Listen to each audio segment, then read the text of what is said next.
But wait, there's more. Number 19, based on a follow up to Full Disclosure 123.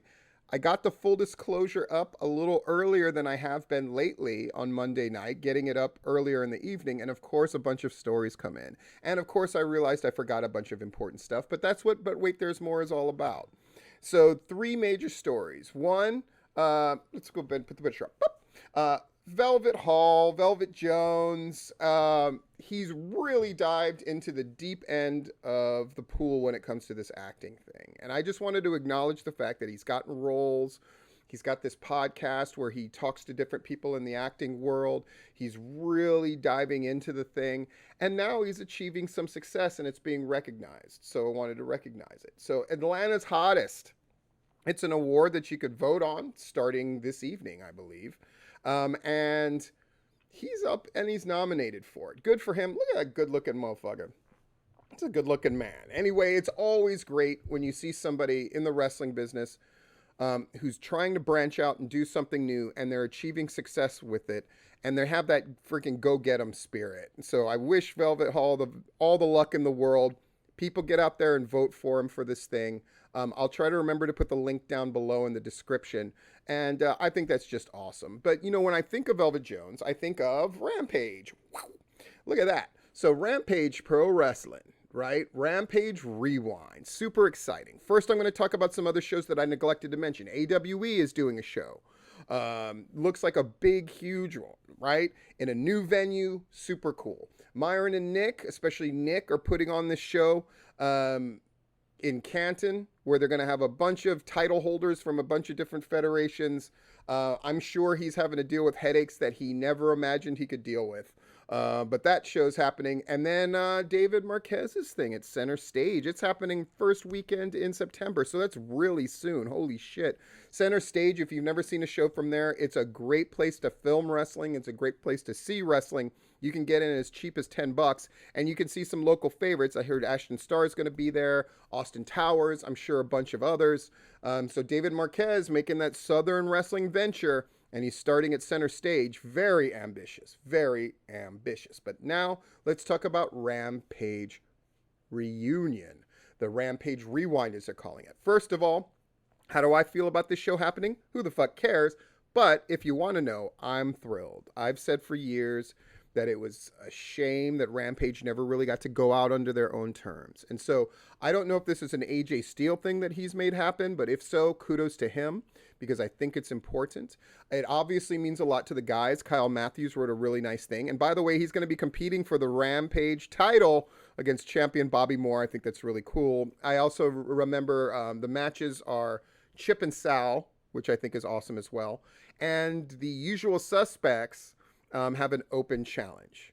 The fact that I could remember those three matches off the top of my head tells you how invested I am and how cool I think this show is. It is September 17th, which is a Friday, and it's also a fundraiser for the school. So I'm sure it's going to be this great event. I was glad to see Doc Gayton. His group was, I think, one of the sponsors. And I think that that's really cool. And I've noticed how Rampage on their Facebook page has been responding to fan questions, and I think that's awesome too. It makes me suspect that it's AJ Steele who's running it and doing it. But I thought because they asked about Allie, right, who is the ring announcer. It's like, oh, is Allie going to be there? And their response was, it wouldn't be surprised if we told you in advance. And I thought that was a great answer. I'm sure it's going to be a night filled with really great wrestling, right? I'm sure a packed crowd because they're already doing the work. And then you have all these people on the show that I think are really cool, like Simon Sermon, Tommy Pitts. It really feels like a Rampage reunion show. And that's the way things ought to be. And just seems really cool. Wish them all the luck. If there's any way that I can get free, though my schedule is pretty damn full, but if there's any way I can free myself up and get there, I want to see there. I want to bask in that. You can't fake that kind of atmosphere. And it's going to be filled with people who are fans of Rampage Pro Wrestling and maybe people who are just fans of the individual wrestlers who are in it, a lot of whom cut their teeth in Rampage. And so getting to see them years later when they're at the height of their powers, it's cool as shit. You just can't imitate that kind of cool. and Rampage. Now, they were rivals, right? I'm not going to fucking lie and say they weren't rivals to PCW. Of course. I invoked Rampage and Anarchy whenever I could in rah-rah speeches. But at the end of the day, Rampage getting to do this, you could see how fucking happy I am about this shit. You're going to want to be there for this. I mean, it's just freaking great. Now, our final thing of the day. C. Nick is a piece of shit. If you don't know that by now, I don't know what to tell you. Right? I'm just going to go off of the notes based on messages that were sent to me. And then the confirmation messages, because I went and made sure I knew what I was talking about on this shit. And at this point, I don't know what to tell you folks. Yes, I do. The C. Nick saga with Southern Violence started 2 years ago when they brought him in as a ring announcer. And at this point, nobody in Georgia really wanted, no promotion of note especially, wanted anything to do with C. Nick. I mean, the way that he fucking backstab Matt Griffin and try to drag his name through the mud with all this bullshit, and the way that he always gets, C. Nick always gets on the cross and, you know, oh, it's racist or it's homophobic or blah, blah, blah. Sometimes you're just a piece of shit. And this is another case of C. Nick is a piece of shit. So they brought him in as a ring announcer. Then they moved him to commentary. He did okay there. And then he wanted to do the Black Diamond Invitational. So they let him do it as pre-show matches. And at the end of this tournament, they were going to bring his guy on. His guy would win thanks to heel tactics. And then they would be a part of the Southern Violence card, right? And of course, why did they allow this? In large part because C. Nick offered to pay. When you're a piece of shit like Eric Nelson or fucking C. Nick, you pay your way onto shit. And that's what he was doing here yet again, right? But they had the heel finish that they wanted. So then they would usually have Shane Mako wrestle opening matches. That way C. Nick could be there at ringside and play manager like he always does. And then he could do his commentary duties, which is what he was really there meant to do. So, by the way, Shane Mako, I mean, I met you. I like you. And I hope you're smart enough to cut this motherfucker loose before he fucking turns on you. But you likely won't be because, again, without dumb shits who fucking constantly enable this fucking jackass, he wouldn't continue to do this again and again to different groups that fucking help this dude out, give him a platform, and then he fucking turns on you when you don't continually give it up to him. By the way, C. Nick asking people to give it up is apparently just a part of who he is, as we'll hear in just a bit.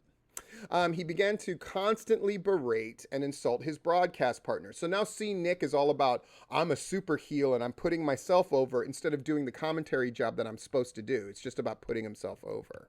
Right? And then he approaches the people at Southern Violence about put the Black Diamond Pro belt on your shows and have Mako parade around with it and defend the belt. And they said, we're not going to do that because that league doesn't exist. And we're building our Southern Violence thing and we have our title holders. We don't want to disrespect them and dilute the thing. Makes sense to me. And so just go back to commentary, right? And he said, okay. And this is what C. Nick does too. He says, okay, but he plots. And so here was his plot. Right after the show's done, he leaves the venue without collecting his payout. It's the equivalent of somebody leaving a piece of clothing or stuff after you fucked them. So that way they have an excuse to come back and then maybe they can make a relationship happen. Or so maybe they can claim rape later on. And C. Nick is certainly capable of metaphorically doing both of those things, right? So things seemed better for a month. But when Justin, who's the guy who runs the kit and caboodle there at Southern Violence, was out of town for his kids' graduation, they had a technical problem during the show. They had to buy some time before the main event to get the cameras back online. So the ring announcer is kind of engaging the crowd. And C. Nick takes a live mic and then just goes into business for himself, cuts this really long, terrible heel promo on the announcer. He'd been told specifically don't do that, and he did it anyway.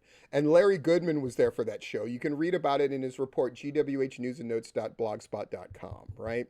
So when Justin got home, he meets with Ryan and Scott, who are the other guys who are in charge, and they decide to give him one more chance. Fucking stupid. Stupid, but they did it, right? And then they're told by the ring announcer he had done the same thing pre-show with a live mic while the ring announcer was making pre-show announcements. Is that big of a deal? You're damn right, because it's Southern Violence. The reason they were able to run shows before anybody else during the COVID era, the reason that they've had increasing success is because of the relationship that they have with the brewery and their sponsors. And so those pre-show announcements are a hell of a lot more important than seeing Nick going into business for himself, trying to get himself further booked on the show. So that's twice he went into business for himself, so they decided to let him go, right? So that's when he started, see Nick, the social media campaign against Southern Violence, calling them racist, right? Calling the guys at Southern Violence racist, is it possible? I guess. Is it probable? No. Any more than if somebody said, oh, they're racist at Anarchy. Really? GIPW. Really? Pro South. Like, C. Nick, again, is just piece of shit. And he said they owe him money because of the envelope that he didn't pick up. Right?